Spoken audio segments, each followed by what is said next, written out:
Okay, Nicole, can you share with us your thoughts about being nominated for the award? I think at the very least, the nomination was really unexpected. So to even be nominated alone is really an honour because I think AWARE has really led the way in women's rights. What do you think is the state of gender equality in Singapore?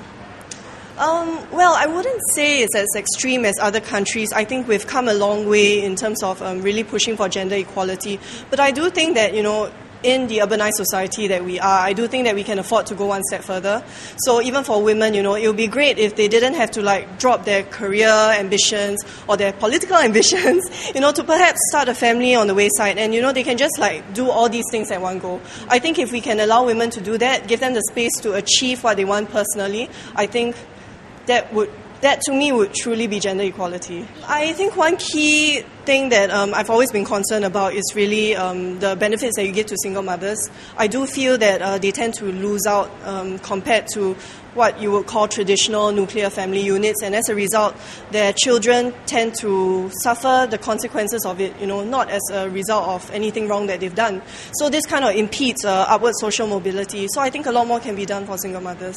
Okay. Have you heard of stories? Is that why you brought up this point? Heard of stories. Not only that, I personally have friends who have actually been through such struggles. So, through my experiences and my talks with them, you can really see for yourself how certain policies are inadequate for certain groups of society. Okay. Moving to politics, do you think that the parliament is well represented by women? You're okay. No. Okay. I do think that there are quite a number of very good women MPs around.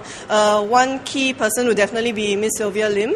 I also think MP Lilin Yeo has done a very good job speaking up for the plight of the poor in Singapore.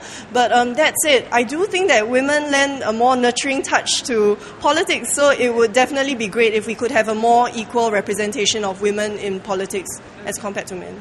Yeah. Okay. Unfortunately, we don't have any female ministers, huh? We used to, but hopefully that will change soon. Yeah. Okay, sure. Yeah. So, any questions? How's life after GE? How's life after GE? It's been really busy. I just came back from a 2-week seminar in the US where I was attending an industrial policy seminar that was organized by the East-West Center. So really learned a lot about economic growth, the different relationships that different countries have. On top of that, over the weekend I was speaking at a youth forum in Taipei. So it was really inspiring to see how so many young people turned up for the forum. And it would be nice if, young Singaporeans could also be equally interested in such events, even post-GE when the excitement has died down. Sure. Yeah. Okay, last question. How do you intend to push women's rights in Singapore? I think it's not really about pushing certain rights per se. I don't think we are bra-burning feminists. I do think that, we are on quite equal footing. But, like what I said earlier, it's really about ensuring that women have the space to pursue what they want to pursue without, not at the expense of, setting up a family and all that. So for me, I would say, I think more women should step up into politics, just continue doing what they do, stand up for what they believe in, and I think everything else will fall into place. Thank you very much, Nicole. Thank you.